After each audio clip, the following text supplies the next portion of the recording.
और अब अपनी स्पेशल रिपोर्ट का रुख करेंगे, बात करेंगे युद्ध के मैदान से आ रही खबरों की। काला सागर से तीसरे विश्व युद्ध का ज्वालामुखी विस्फोट हो चुका है, क्योंकि यूक्रेन ने रूस के ब्लैक सी नेवल फ्लीट पर अब तक का सबसे बड़ा हमला किया है। यूक्रेन के स्टॉर्म शैडो और स्कैल्प मिसाइल हमले से रूसी नेवी के 3 जहाज भी नष्ट हो गए हैं और ये ब्लैक सी फ्लीट को अब तक की सबसे बड़ी चोट है। दिखाते हैं आपको कैसे यूक्रेन ने ब्लैक सी फ्लीट पर किया सबसे बड़ा हमला और रूसी प्रतिशोध का आखिर प्लान क्या है।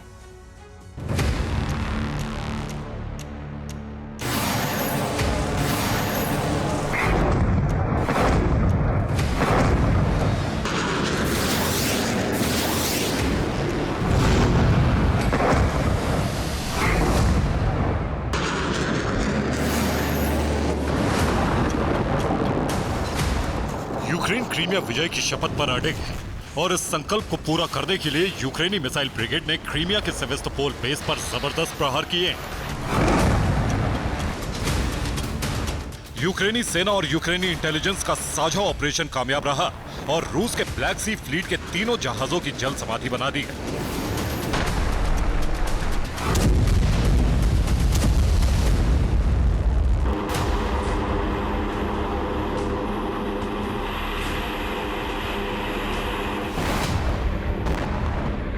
रूस के ब्लैक सी फ्लीट का 33% से ज्यादा हिस्सा तबाह हो चुका है।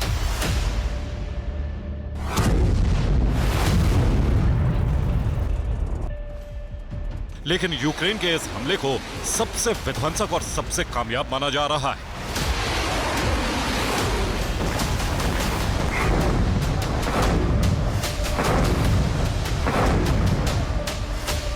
यूक्रेनी मिसाइल फोर्सेस ने क्रीमिया पर एक साथ 18 मिसाइलों से हमला किया। युद्ध शुरू होने के बाद पहली बार ऐसा हुआ है कि जब क्रीमिया में रूस के 3 जहाज एक साथ ध्वस्त हुए।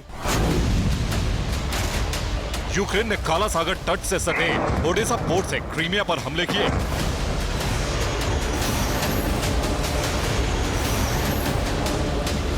ओडेसा पोर्ट से सी baby drone black Sea fleet पर हमले के लिए रवाना किए गए। ओडेसा पोर्ट के मिसाइल लॉन्च पैड से यूक्रेन ने 18 मिसाइलें क्रीमिया के सेवेस्तोपोल पर दागी। रूस ने दावा किया है कि 18 में से 11 मिसाइलें हवा में नष्ट कर दी गई। यूक्रेन ने स्टॉर्म शैडो और स्कैल्प मिसाइलों से हमले किए। क्रीमिया के सेवेस्तोपोल से आई ये तस्वीरें मिसाइल इंटरसेप्शन की।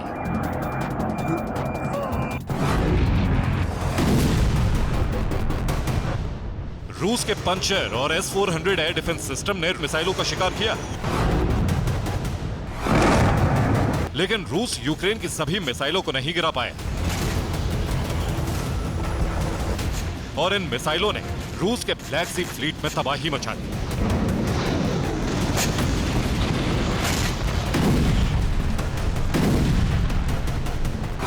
यूक्रेन के हमले से ब्लैक सी फ्लीट के 3 जहाज तबाह हुए हैं। इनमें 2 लैंडिंग शिप तबाह हुए और इनके साथ साथ एक टोही युद्धपोत भी नष्ट हो गया। रूस के टोही युद्धपोत पर एक साथ 2 मिसाइलें गिरी, जिससे इसके डेक में बहुत बड़ा गड्ढा बन गया, जबकि 2 लैंडिंग शिप में पानी भरने लगा। रूसी लैंडिंग शिप को डूबने से बचाने के लिए पंप से पानी बाहर निकाला जा रहा है।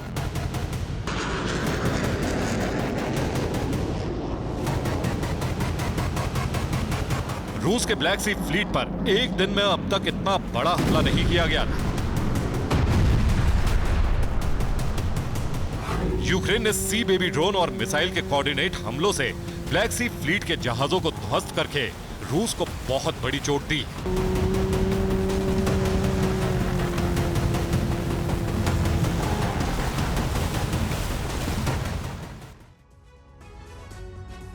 और नष्ट होने वाला रूसी ब्लैक सी नेवल फ्लीट का पहला जहाज है यमल। यमल एक लैंडिंग शिप है, यानी ये टैंक, स्पीड बोट और हथियारों की डिलीवरी करता है। इसकी कीमत 1800 करोड़ रुपए है। दूसरा जहाज है अजो, ये भी एक लैंडिंग शिप है। यमल की तरह ये भी टैंक, स्पीड बोट, हथियारों की डिलीवरी करता है। इस जहाज की कीमत भी 1800 करोड़ रुपए है। रूस का तीसरा युद्धपोत है इवान खुर्स्क। इवान खुर्स्क रूसी सेना का टोही युद्धपोत है। ये जहाज सागर के इलेक्ट्रॉनिक निगरानी करता है। दुश्मन टारगेट के इंटेलिजेंस सिग्नल सेना को भेजता है। इसकी कीमत 670 करोड़ रुपए है। इस तरह यूक्रेन के हमलों से रूस के 3 जहाज नष्ट हुए और एक ही दिन में कुल 4270 करोड़ रुपए का भारी नुकसान हुआ है।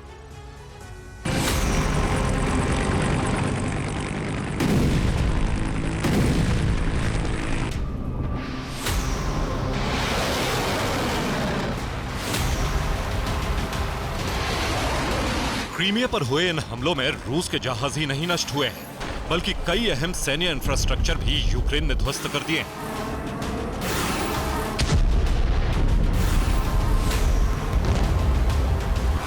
यूक्रेन के हमलों से एक सैटेलाइट सिग्नल केंद्र, एक रडार स्टेशन, एक कम्युनिकेशन हेडक्वार्टर, नौसेना के दफ्तर और कर्च ब्रिज के एक हिस्से को नुकसान पहुंचा है।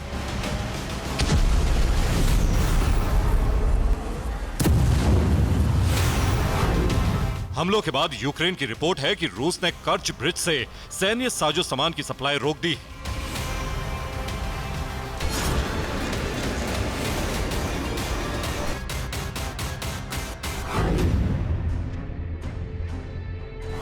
मालगाड़ियों के लिए कर्च ब्रिज की रेलवे लाइन को बंद कर दिया गया है। तेल टैंकर भी कर्च ब्रिज से पहले रोक दिए गए हैं। रूस को डर है कि तेल टैंकर या हथियार वाली ट्रेन पर यूक्रेन सीधा हमला कर सकता है। छोटे से विस्फोटक से तेल और गोला बारूद में भयंकर विस्फोट होने से कर्च ब्रिज का बड़ा हिस्सा गिर सकता है।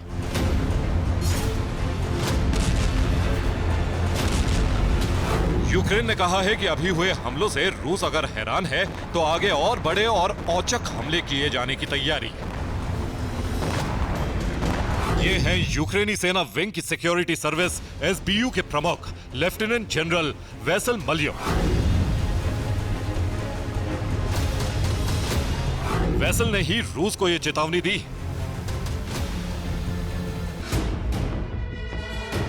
रिपोर्ट है कि यूक्रेन क्रीमिया में रूस के ब्लैक सी फ्लीट पर सी बेबी ड्रोन से हमले बढ़ाएगा। इसकी जिम्मेदारी यूक्रेन की यूनाइटेड 24 टीम को दी गई है। इस टीम में यूक्रेन के वॉलंटियर सैनिक, वित्तीय संस्थान और नागरिक शामिल हैं। वित्तीय संस्थान और नागरिक फंड रेजिंग से सी बेबी ड्रोन का जखीरा बढ़ा रहे हैं। 35 सी बेबी ड्रोन की टीम रूसी नौसेना बेड़े पर हमला करने के लिए तैयार है।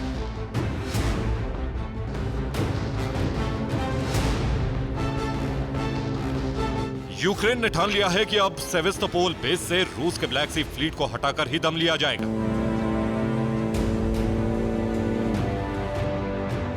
इस प्लान को नाकाम करने के लिए रूस ने सेवेस्तोपोल बेस पर जहाजों की संख्या बढ़ानी शुरू कर दी।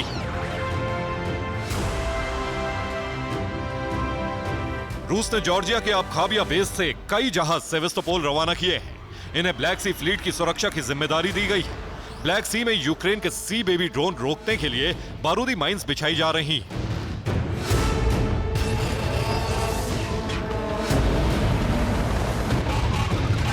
तीन जहाजों पर हमले होने के बाद रूस ने ओडेसा के मिसाइल और समुद्री ड्रोन लॉन्च पैड पर हमले बढ़ा दिए हैं। रूस यूक्रेन के ओडेसा बेस को खत्म करने के लिए हमले तेज कर रहा है और आशंका है कि 26 मार्च की रात यूक्रेन पर रूस के विध्वंसक हमले हो सकते हैं। Bureau report, TV9 Bharatvarsh.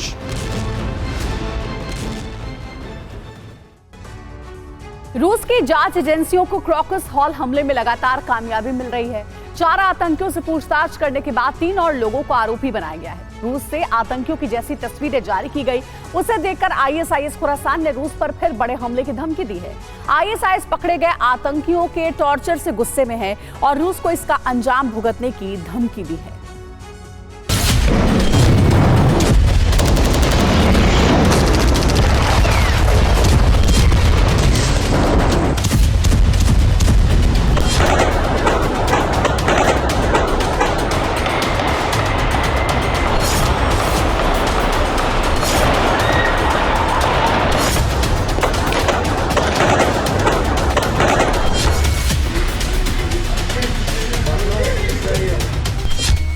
दुनिया का सबसे खतरनाक आतंकी संगठन। इस संगठन से जुड़ने वाला हर आतंकी न मरने से डरता है और न मारने से। रूस के क्रॉक्स मॉल की तस्वीरों के जरिए कुछ दिन पहले ही ISIS खुरासान के आतंकियों की बर्बरता देखी गई। अब यह संगठन एक बार फिर क्रॉक्स से भी बड़े हमले की प्लानिंग बना रहा है। अंदेशा है कि आतंकियों की नई पलटन रूस के अलग अलग शहरों के लिए रवाना हो चुकी है।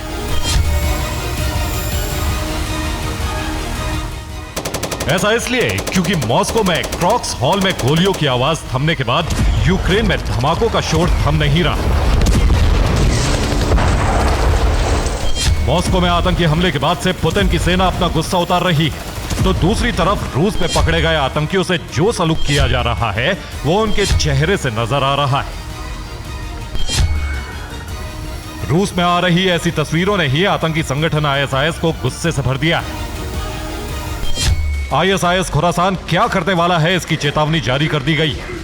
धमकी का पोस्टर सोशल मीडिया के जरिए आया है। ईरान की मीडिया की तरफ से पोस्टर को सर्कुलेट किया गया है। पोस्टर में पकड़े गए आतंकियों के टॉर्चर का जिक्र है। पोस्टर में रूस पर आतंकी हमले की धमकी दी गई।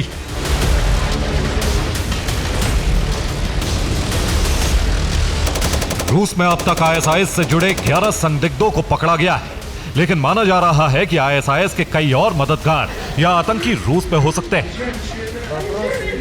ऐसे में आईएस की नई धमकी के बाद रूस में नए सिरे से आतंकी हमले की आशंका बढ़ गई। सुरक्षा एजेंसियों को शक है कि आईएसआईएस के एयरपोर्ट या रेलवे स्टेशन पर हमला कर सकता है। भीड़ वाले अस्पतालों को भी निशाना बनाया जा सकता है। बेलगोरोद और कुर्स्क की सीमा को सील कर दिया गया है।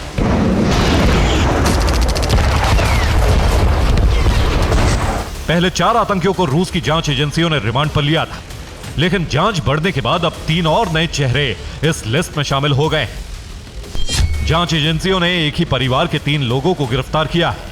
इसमें पिता और उसके 2 बेटे शामिल हैं।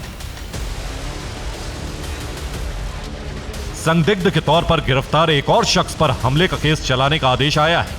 हालांकि अब तक जितने भी आतंकी पकड़े गए हैं वो सभी पुरुष हैं और जांच एजेंसियों को शक है कि आईएसआईएस-के की महिला ब्रिगेड की कई आतंकी भी रूस में हो सकती हैं। अब सवाल है कि क्रॉक्स के बाद आईएसआईएस-के का अगला टारगेट क्या है? क्या अगला हमला आईएसआईएस-के की महिलाएं करेंगी? आतंकियों के टॉर्चर के बदले फिर आम लोग मारे जाएंगे? रूस के राष्ट्रपति पुतिन ने भी माना है कि क्रॉक्स हमले के पीछे कट्टरपंथी इस्लामिक संगठन शामिल हैं, लेकिन यूक्रेन को क्लीन चिट नहीं दी गई है। पुतिन को शक है कि आईएसआईएस-के के जरिए यूक्रेन ने हमले की साजिश रची।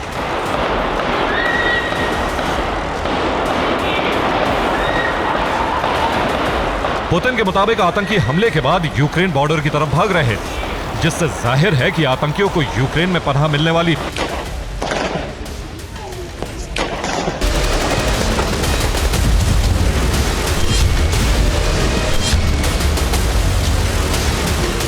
रूस की मीडिया रिपोर्ट में यूक्रेन का जिहादी कनेक्शन भी बताया गया है। यह तस्वीर अब्दुल हाकिम शिशानी की है। यह चेचन कट्टरपंथी इस्लामवादी फील्ड कमांडर है जो सीरिया में अल-कायदा के साथ लड़ चुका है। अब्दुल हाकिम अब यूक्रेन में रह रहा है। अब यह चेचन लीजन लड़ाकों का प्रमुख है। चेचन लीजन के लड़ाके रूस के खिलाफ लड़ रहे हैं। बेलगोरोद में यह संगठन भी हमले में शामिल है। रूस की मीडिया रिपोर्ट के मुताबिक यूक्रेन में रह रहे अब्दुल हाकिम शिशानी का सीरिया के कट्टरपंथी संगठनों से संपर्क है। रूस की जांच एजेंसियां अब पक्के सबूत की तलाश में हैं, ताकि दुनिया के सामने यूक्रेन या फिर किसी नाटो देश की साजिश का खुलासा किया जा सके। लगातार पूछताछ के बाद रूस की जांच एजेंसियों ने उन तमाम अकाउंट्स की जांच शुरू की है जिसके जरिए आतंकियों तक रकम भेजी गई।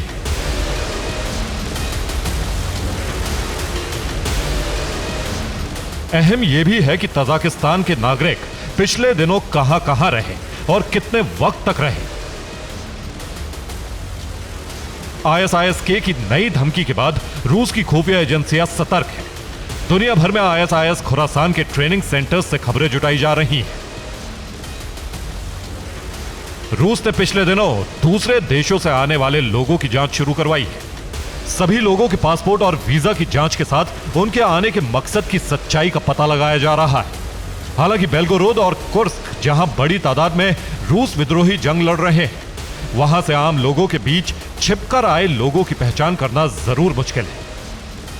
रूस को शक है कि यूक्रेन की सीमा से घुसपैठ के जरिए आतंकी रूस में दाखिल हुए। बेलगोरोद में विद्रोही गुटों ने ही आतंकियों को हथियार दिए। बेलगोरोद से निकल रहे आम लोगों की भीड़ में आतंकी शामिल थे। अगर वाकई ऐसा हुआ है तो रूस के लिए बड़े खतरे की बात है। ऐसे में आईएसआईएस-के अपनी धमकी को सच करने के लिए रूस में मौजूद बाकी आतंकियों की मदद ले सकता है। Bureau report, TV9 Bharatvarsh. लाल सागर में हूती और चीन के खिलाफ बहुत बड़ी साजिश हो गई है। पहली बार चीन के जहाज पर हमला हो गया। अमेरिका ने ऐलान किया है कि चीन के जहाज पर अटैक किसी और ने नहीं बल्कि उसके दोस्त हूती ने किया है। तो सवाल यही है कि क्या यह हमला हूती ने किया या फिर इसमें अमेरिका की कोई चाल है। अगर इसके पीछे अमेरिका है तो आखिर बाइडेन का प्लान क्या है।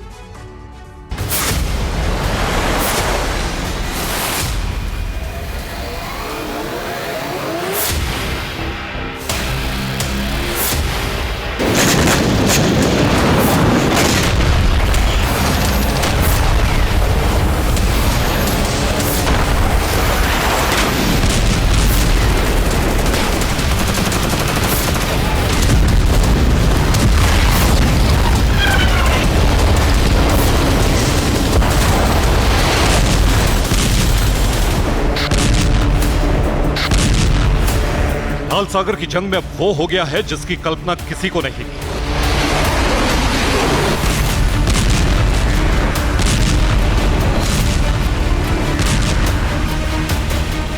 लाल सागर से गुजर रहे चीनी शिप पर हमला हो गया है।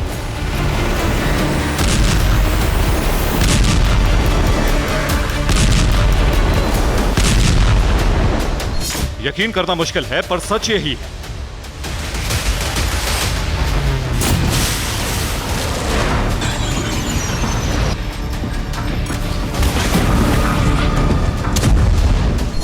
चीन का कार्गो जहाज सामान लेकर जा रहा था, तभी उस पर बड़ा हमला हो गया।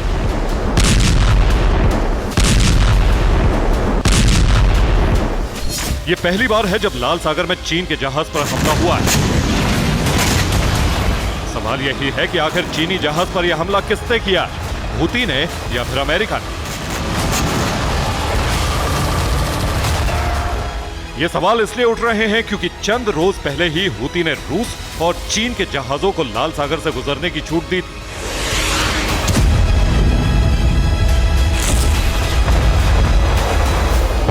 हूती ने कहा था कि रूस और चीन के जहाज को छोड़कर बाकी सभी जहाजों पर हमले होंगे।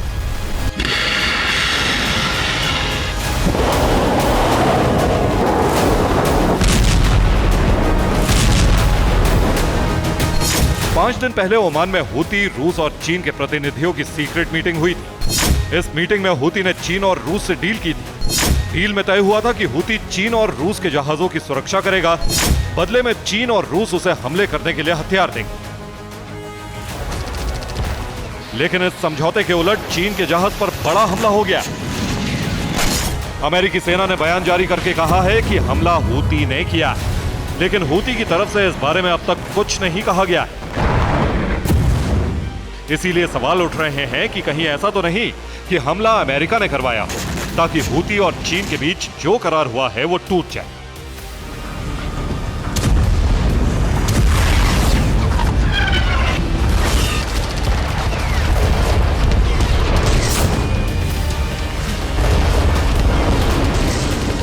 इस बात की संभावना काफी ज्यादा है कि हमला चीन और हूती के समझौते को तोड़ने के लिए करवाया गया हो। इस बात की आशंका इसलिए भी काफी बढ़ गई है क्योंकि अमेरिका कल से ही ईरानी प्रॉक्सी के खिलाफ जबरदस्त ऑपरेशन चला रहा है।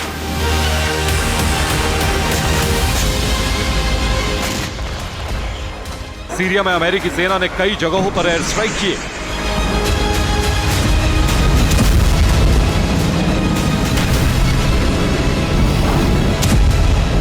अल्बु कमाल में अमेरिका ने ईरानी प्रॉक्सी के हेडक्वार्टर पर हमला किया।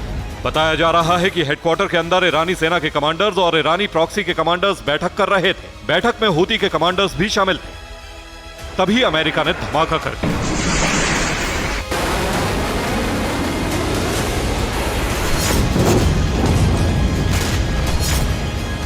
सीरिया के देर एज जोर में भी अमेरिका ने ईरानी प्रॉक्सी के ठिकानों पर भीषण बमबारी की। रिपोर्ट्स के मुताबिक हमले में ईरानी सेना और ईरानी प्रॉक्सी के कई कमांडर्स मारे गए। तो अब सवाल यही है कि क्या अमेरिका ने हूती समेत ईरानी प्रॉक्सी के खिलाफ ग्लोबल मिशन शुरू कर दिया? इस सवाल का जवाब दुनिया को बहुत जल्द ही मिलने वाला है। Bureau report, TV9 Bharat.